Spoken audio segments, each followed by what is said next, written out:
Okay. 1, 2. Hi, everybody, and welcome to Bloop. I'm Rebecca. And I'm Laura. And today we're going to be talking about book 2 from the Divine Rivals, I guess, duology. Mm-hmm. Yeah. Ruthless Vows by Rebecca Ross.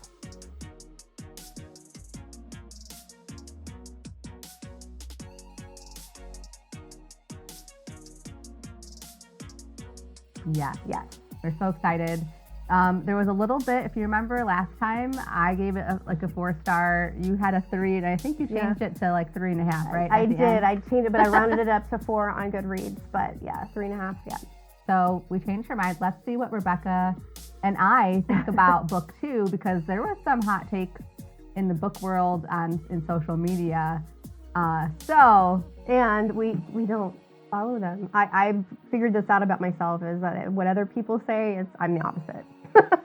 I'm hit or miss. It depends. I found some like bookish people that I like to interact with, and some of them it's always a miss, which is still fun. And then some of them we just mesh for the most part. So. Right. But back to Ruthless Vows. Just before we get into that, I want to talk a little bit about Yep. if this is your first time joining us on Bloop, welcome. We are a podcast that talks about all things books.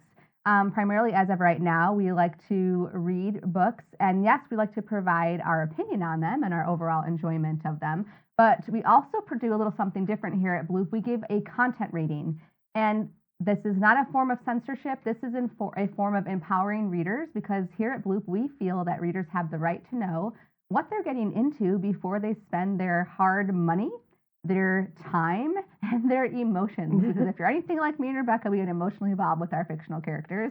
We also like to read highly character-driven stories, so we get all up in it. And so we just think it's only fair, without spoilers, to kind of give people an idea of what they could possibly experience, and if that's something that's for them or not. And they get to have the decision. They get to make those decisions with reading. And again, we also support authors as well, and we feel it helps authors find their ideal audience. Yes. So if you want to know more about what our content ratings are and dig a little deeper into how we come up with a content rating, it's all on our webpage at www.blooppodcast.com, and you can find all this information there. Yes. So are we ready? Let's get started. I'm going to read the Vows. synopsis. Yeah. Ruthless Vows by Rebecca Ross. The epic conclusion to the intensely romantic and beautifully written story that started in Divine Rivals. 2 weeks have passed since Iris Winnow returned home bruised and heartbroken from the front. But the war is far from over. Roman is missing, and the city of Oath continues to dwell in a state of disbelief and ignorance. When Iris and Addie are given another chance to report on Dacre's movements, they both take the opportunity and head westward once more despite the danger, knowing it's only a matter of time before the conflict reaches a city that's unprepared and fracturing beneath the Chancellor's reign. Since waking below in Dacre's realm, Roman cannot remember his past, but given the reassurance that his memories will return in time, Roman begins to write articles for Dacre, uncertain of his place in the greater scheme of the war. When a strange letter arrives by a wardrobe door, Roman is first suspicious, then intrigued. As he strikes up a correspondence with his mysterious pen pal, Roman will soon have to make a decision: to stand with Dacre or betray the god who held him. And as the days grow darker, inevitably drawing Roman and Iris closer together, the two of them will risk their very hearts and futures to change the tides of the war. I don't mean to laugh, but okay, Rebecca and I are primarily audiobook. That's how we read our books, is audiobooks. Personal preference, I think, for you, right? Yes, definitely for me. Mine started because of neurological conditions, but I'm laughing so hard because Dacre. You're saying Dacre. And I laugh at this because I don't know if you've seen memes or anything like that that have been put out, but it's like people who read fantasy, it's like they're not pronouncing it, and then people who listen, they can't pronounce it. But Rebecca right there, see, she was reading the name. Did I say it wrong? Yes. Oh, okay. It's okay. All right. You were saying Dacre or something. Dacre? Dacre. Yeah. I don't remember what it's Dacre. Right? I thought it was Dacre. That's Dacre. Okay. We'll let you know. We'll do like a clip, I guess. He's a god that's kind of, yeah. I'm just razzing you. I I'm don't razzing you because it's funny because it's so true because they were reading it and Yes, it's spelled and it's spelled how you Daker. pronounced Yeah. it, but when you listen, it's different. So Maybe it's Daka, it's something with a D. yeah. So I will be providing the content rating. So we rated this SAS, so that's like a sweet and salty, meaning because it's not. It's got like if you read book 1, then you know that it has like a cozy feeling to it, even though it's like set in war. But there will be harder things that you experience. So it's just not at like a extreme graphic level. So it's 17 plus. The sexual content rating, we're going to continue with the 2.5 as the first time because there kind of is open scene, but you also don't see anything. Yeah, it's not It's open door, but descriptive, but but you know with it's them. happening. Yeah. You know it's happening, but it's not. Yeah, it's not descriptive. So again, you're just it's more about the characters feeling like it's like love and they're like I don't know. I don't want to give any spoilers, but just letting you know that it is there. You're with the couple through, but I don't even know. Yeah, I don't So know. it's This like one's this a hard mix one. between Yeah. open and closed door. It was well done. It was very well done. Yeah. So there was, I don't know, but it's so just so you know, content rating wise. But the rating again was also a little difficult to do the SAS 17 plus because we talked about last time with book 1. We don't really necessarily, Rebecca and I don't agree necessarily that this book should have been marketed as YA. The characters were over 18. Even though they were still in their teens, 19 or something. But they had already lived a lot of life, very like emotionally self-aware. They just didn't come across as 19-year-olds. And they were already working their career jobs and like going on the like. Yeah, and you're in the middle of a war. So usually when you go through hard things like war or death I know or you can whatever. be 18 and enlist in the army, but the fact was like. But I mean, your maturity level rises when you go through some hard stuff. Yeah. You learn some things. I just felt like, so as we said, if you want to catch our last podcast on Divine Rivals, we go in a little bit more in depth. So because there are some adult themes and adult acts and some violence, and I think it was a little bit more in this book too than the last book. Violence part for sure. So that being said, we don't believe in spoilers. So this next part, Rebecca and I are going to talk generally what we feel isn't necessarily spoilery, but some people feel like vibes or keywords are spoilery. So if that's you, please join us. And you haven't read it, please join us again after you've read it. But if you have read it, then maybe these will ring true to you. Or maybe you're a reader who's like, I don't know, there was such like this like hot mix, like you either hated it or loved it on social media, and I'm torn if I want to read it or not. So maybe these are the things you look for to help you decide if you want to read a book or not. Do we want to do our overall content rating or our overall enjoyment before we do? Yeah. I jumped the gun. What I kind of prefaced before, we were at odds with book 1 in terms of what we thought our star rating was. Hot opinions, strong opinions on social media. So how did Rebecca and I rate this book? I have to act like I'm doing some kind of artsy thing because Laura is artsy. I didn't bring that. I can't draw stars is my main problem. I just can't. I have to do the old-fashioned way. Ready? Yep. All right. 1, 2, 3, go. Oh, yay. Okay. Oh, okay, good. We agreed. Yep. Cheers. Cheers. What did you, if you read this book, what was your star rating? Leave it in the comments below, please. And we'd love to interact with you and hear your why. I have to say that I enjoyed this book a lot more than the first one. I really did. Okay. Before we get into that, do you have your vibes? I keywords? do. I have vibes, keywords. I put magical typewriters. Yes. Gods with a little G. Rediscovered love. World War II vibes, like kind of felt like it could be in black and white, and then all of a sudden in color. I don't know. World War II vibes. I got that. Trust, betrayal, remember me, Ooh, I like that. Sweet Dreams. I'm gonna steal your pen. Oh, Sweet Dreams. That's it. That's all I got. Sweet Dreams. Okay, so I just thought of one while I was talking to you because of how you said something. I'm gonna say Second Chance. Hidden Loyalty. There's a lot of things about like forgiveness and grace. Yes. Espionage. Dual Point of View. It has clean language. It's still lighter on the fantasy. Like I feel like there wasn't anything where people would have to really struggle to kind of figure out what the world building was or the magic system or things like that. Again, very character focused. Forbidden love. If he wanted to, he would. It's romantic. It kind of feels, like I said, cozy, but like her writing's a little almost poetic in some places. And I don't really love poetry typically, but I liked it. Love letters, a lot of grief and guilt.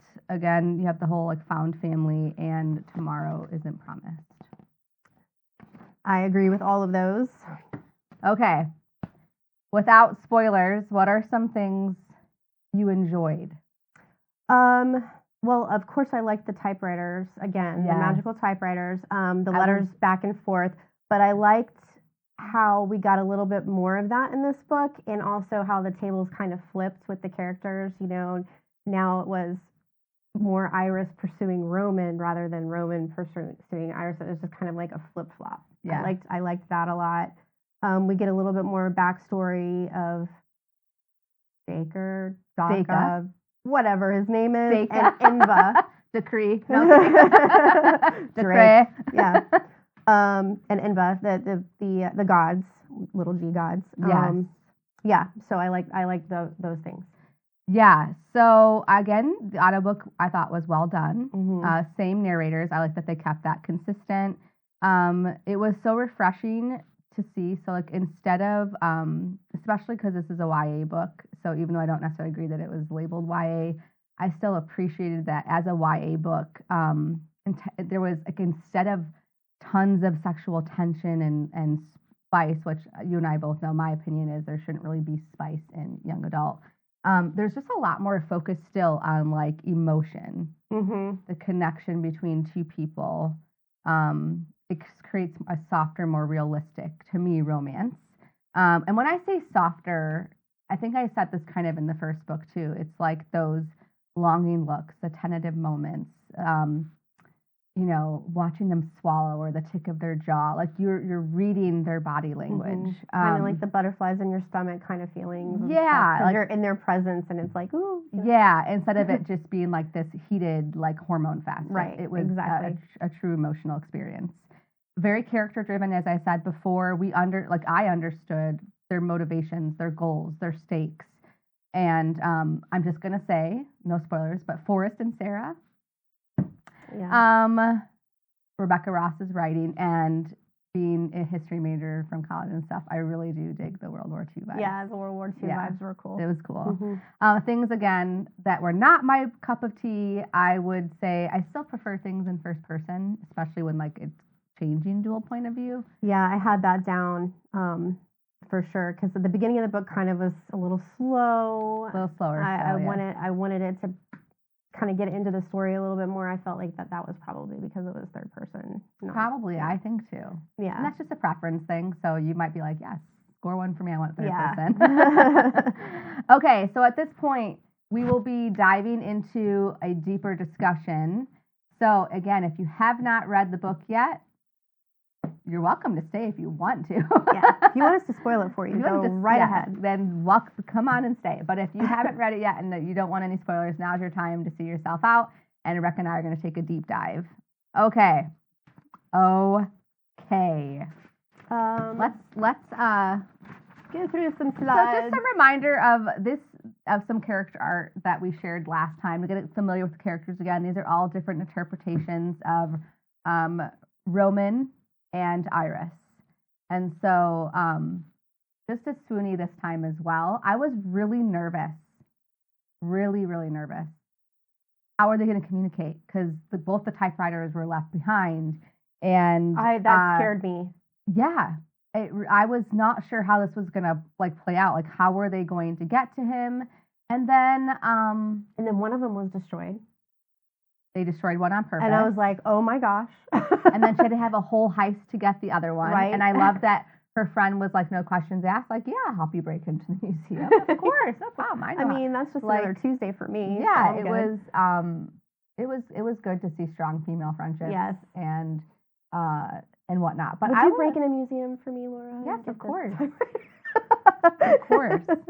But I was a little bit shocked at the start of the book that there wasn't more of like anger with Forrest. That completely threw me because I was still mad at Forrest. You know, I mean, he could have every reason in the book, but to watch your love of your life crawling to you, what did we say? It was 16 feet away. Yeah. And he grabs you and takes you away, and you don't know what happened to him. Like, that is your final image. Right. And that image exists because of your brother. I would feel some kind of way about my brother. We would have had words for sure. And I'm just like, and there was none of that. It was just kind of like, okay, you know, I'm glad Forrest is healing from his injuries, you know. There was a little bit like he watched her scared that she was going to run away. It almost felt like controlling. And then it was like none of that was really addressed. Yeah. So that was like, that's kind of for me why it wasn't like a 5-star. I was just like, that's a big part for me of this whole thing. Especially with a character-driven book, and you know Iris, and you know how she felt about Roman. And yes. They just got married, and now they're separated. I will say, I think Roman did feel a little type of a way, but I think he understood because I think he knew Forrest had been under Dacre's, like something healed by Dacre or whatever, so I think he understood. But he made some sort of comment at some point that was like, I think he was going to meet Forrest or something. He was like, I don't remember what the whole situation was, but like he had more of a reaction, I think, in that one little blip than I feel Iris did. And I was like, what is happening? So I was just kind of like, okay. Iris has some great moments in this book as well, again. And she really, just Rebecca's writing is so good. But there was one thing, there's one thing that she said, and I forgot who she's talking to. Do you remember who she's talking to? I'm talking about that one right there. She says, sometimes I don't think we know what we're made of until the worst moment possible happens. Then we must decide who we truly are and what is most important to us. I think we're often surprised by what we become. I don't know if she was talking to Addie. Maybe it was just internal thoughts. Or maybe it was I don't remember. I think it might have been like an internal observation or internal thoughts of like her situation, because I think... Because there was a lot of that too in the book. There was a lot of like internal thoughts too in the book. Yeah, but what I like appreciate with that is that it's so true. Like when you go through really difficult things in your life, like a lot of us in this generation have not had to face war. Or famine or some really any crazy crazy hardships like that. And it's like when life truly presents you with like really difficult situations, who are you going to become? Right. And it molds your character for sure. I think like you have shared it from like a mental health aspect. I think I've had conversations with you where like people can have situations where they like choose a path that leads them one way, or they choose a path of like also almost like narcissism, right? Right. Yes. And like Lieutenant, whatever his name was. What was his name? Lieutenant. Why do I keep saying lieutenant? Isn't it just lieutenant? Well, it depends on where you are in the world. I guess. Like lieutenant is more of like an English kind of term. I had no idea, and then I saw it. I'm like, that's lieutenant. Yeah, but I mean, in the United States, we would call him a lieutenant. Okay. Lieutenant is more of an England thing. Shane, was it Shane? Lieutenant Shane? Yeah, I like that was maybe. it. I feel like that was it. It's hard to keep the side characters. Yeah, I'm talking to you, Lieutenant Shane. You took quite a different path. He tried at one point. He did try at one point at the very end, and then he still ran like a coward. I was like, what is happening? So pissed. But she just had some really good moments, and seeing Roman's dad. Yeah, Roman's dad. We already knew from book one that Roman's dad was kind of a not so great guy. Not so great, but we knew he was working for Dacre. Yeah. I had to really think about that before I said it, because she's got it in my head. It's already there, guys. It's already there. But yeah, I mean, we already knew that you know, Roman comes from money, and they have this like class thing with these people where they look down on people that are not from the same. I kind of got the impression, though, at first I thought it was like arranged marriage, like in the sense that between him and whatever that chick's name was, that scientist who created the gas bombs with her dad. Right. And then you start to see, oh, there was another reason why. Well, Deka kind of orchestrated it, which was interesting to me because Deka comes off as very much like humans are at his disposal. Like, why would he care to? But I don't. In book one, it did not impress on me that Roman's dad was working for Deka. No, just supporting the cause. Right. And I don't even know that I even thought that. I don't even know that I cared about Roman's dad and his like motivations in book one. But book two, it became apparent. Like, oh, okay. So it was more of a. Oh, book one, it was for me because Roman found. Like Roman knew his dad was responsible for that gas bombs. That's right, the gas bombs. But I don't know.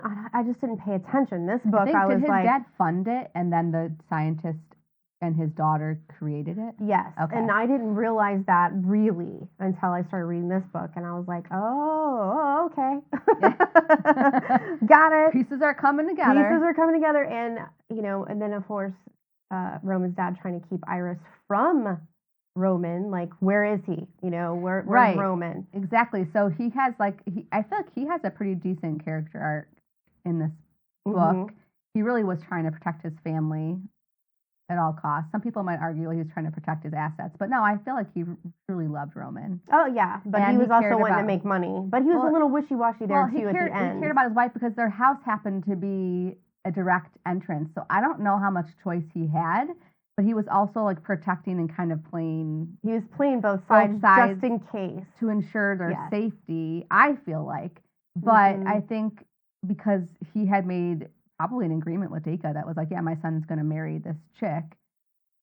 He finds out that Iris had married his son, and then sends a guy to her home. Well, but before he sends the guy, he basically almost makes it out to seem like she used magic on him or like bewitched him or like did something to coerce his son to marry her. And I love her response. If my words have bewitched your son, then know that his possess the same magic for me, she said reflexively, touching her wedding band again. So in his face, she's touching her band and was like, we're married. We are married. This is a sacred covenant to me, and I don't care what you say.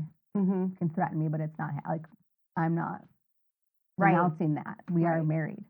And it's kind of weird how it was almost like Roman's dad didn't know that Roman was like missing because he was like, well, because he had run away. Produce Roman, but here the whole time Roman is back in Deka's. Which is weird that if he's working for Deka, why hasn't Deka why said, didn't Deka said, I have your son, he's okay, he's alive, well, why? Because he doesn't care, but at the same point, it's still like, yeah, I have your son. Right, but he thought Iris had Roman. It was just weird. Well, because I don't think he wanted to believe that anything could be happened to his son, but also at the same time, he had run away. So he didn't really know, and he just assumed like they'd run away. Yeah, he ran away to the front. Yep, or... exactly. Yeah, like he was so confused, but it's okay. Like it worked for the story. Okay, and our book boyfriend Roman. We need to go back. No. Oh, okay. Our book boyfriend Roman still doing well.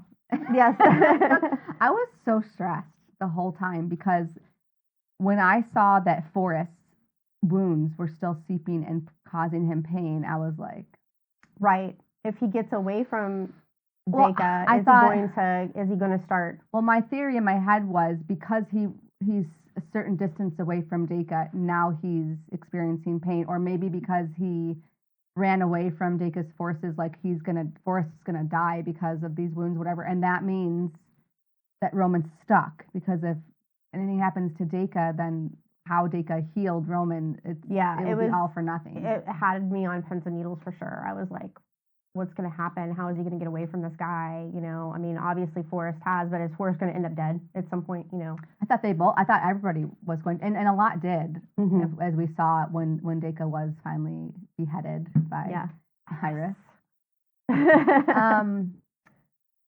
you saw that a lot of them didn't survive their wounds after he Right. died, and Roman was lucky because a guy who had gas, who had the same injuries as Roman, wound up succumbing, and that was like his roommate, in the hospital, and then it's like Roman survived. But I'm so sad for him because like his quality of life, Yeah. it was still sad. And also another thing that Dacre did to his people, his captives or whatever, was he kind of kept them. He didn't heal them all the way. Yeah, on purpose. Yeah, on purpose, so that they would still need him. So it was like this major control thing. It wasn't. Oh yeah, but back to just Roman really quick. He went through it. He went through it, and in the face of probably the scariest thing. I mean, if you can imagine coming before Dacre and having to like say the things he said and act the way he did. He had to pretend almost the entire book that he had no idea who Iris was. Mm-hmm. Because he kept getting questioned, like, well, so what did you dream last night? Because that's how Roman's memories started to come back, was through dreaming because of Enva. Because of Enva. Yeah. And it was helping him remember her. Yes. But then he came in contact with her, and as soon as he touched her, he was like flooded with memories. It all came back. But one of my favorite things is like, Iris and him had to meet in the coffee shop, and they know they're being watched, and it's like so tempting for him to like, no, this is a different part. This is when Dacre invites Iris to the house, and he's going to force her to write for that him. letter, and she sees Roman struggling because he knows if he touches her, like it's game over. Yeah, the gig is up. And so Dacre was like, take her hands and put them on the typewriter. And he's like, oh my gosh, and if I touch her, I'm screwed. He's like getting ready to do this. And then Iris finally gives in. And I love when he's like, did you think I would let him tell me when and how to touch you? Did you think I would let him steal this last moment from me when I would surrender only to you, take you in my hands, and burn with you before the end comes? Like, he's like, I'm not giving that man anything. He may think he controls me, but he doesn't. And then he says to Dacre, I betrayed you because I love her. And he basically says, I would do it again and again. Yeah, he says that. I would choose her over you every day, all day. And I think there's and he also said to Dacre, because Dacre with like these wounds, and Dacre's trying to like, I think, guilt him in some way, shape, or form. And Roman was like, oh, what are you talking about? You are the author of my wounds. Like, you did this to us all. Yeah, the quote of the book is, Dacre is talking. You betrayed me for a woman, Dacre said. You are the greatest fool in my forces, as well as my greatest shame. The world's rolled off Roman. He smiled, feeling like he had swallowed a flame. It was lighting up his marrow, illuminating his veins. Oh, I would betray you 100-fold, he said, his voice rising. I would betray you 1,000-fold for her. Oh, Roman. Yes. I would do it again. This is where you get the vibe. If he could, he would. If he could, or he whatever. What did I say it was? What did I say it was? If he would, he could. If he could, he would. If he would, he could. Yeah, it's. Did I just say the same thing twice? If he wanted to, he would. Oh, okay. That's what it is. Okay, moving on. Oh, they're just so cute, and the words that they share together, it's just so good. How many times though have we really thought like, man, if I could fall in love all over again with this person, I would.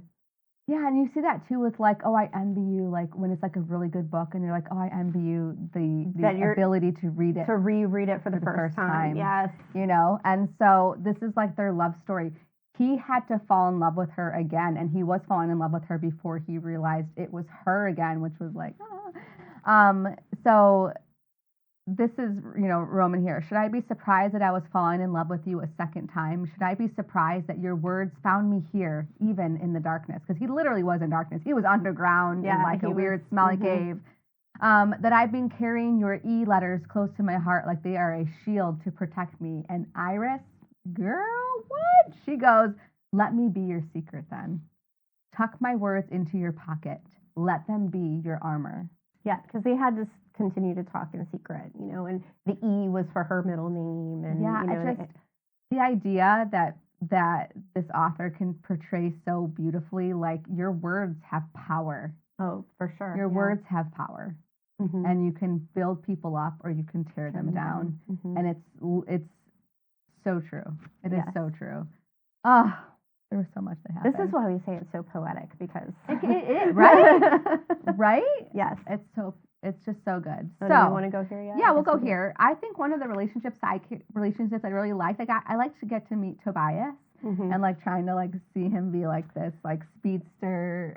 Tobias was helping Addie and Iris get around and all that stuff. And, and him and Addie clicked, and it was so cute to see like a budding relationship with there. But even they were sided, and to see Tobias like mesh with Addie's family so well, and again they found family in that sense because Addie's family really like took in Iris towards the end especially and gave them courage to go and do what they were going to have to do, which is face a god who is intent on destroying humans for the most part and just has no regard for them. And a lot of the townspeople were very afraid of Deka and going against him. So the fact that Addie's family took them in, you know, even with the fear of them possibly dying because they're going against Deka was huge, because they could have said no, don't. And encouraging his daughter with her violin and helping her sneak that. So like just shows how close they are. And so I really liked that for Addie and Tobias that they got together.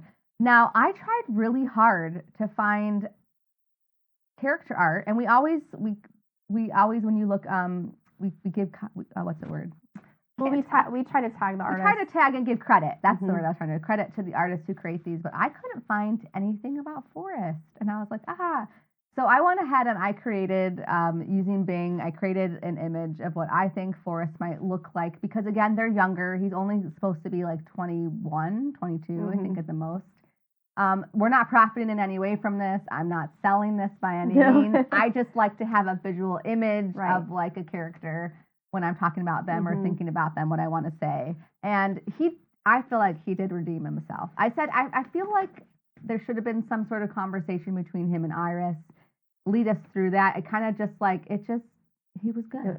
Yeah. I was like, what's happening? And this is another AI depiction that I created. Again, we're not profiting. We're not selling this. I just wanted to have some sort of visual representation of him with Sarah, because oh my gosh, I cried.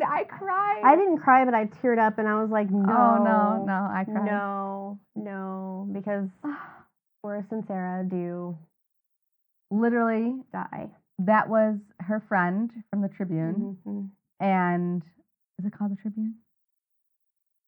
I forget. Wasn't it the Oath or the Gazette? The Gazette. There was the Gazette and the something. I can't remember. I don't remember. But anyways, that was her friend that helped her like break into the museum. Yes. And then like Forrest was her only typewriter. Forrest was her only remaining family. And like she was what got him, when his memories came back, Iris was all he cared about, getting back to his sister and taking care of her and her mom. And Iris has lost everybody. And Forrest was very supportive of what Iris started to do in this book. With and I just... And then, so it was sad. Because, I mean, they were three strides. Rebecca? 16 feet. 16 feet, 3 strides. What are you doing to me?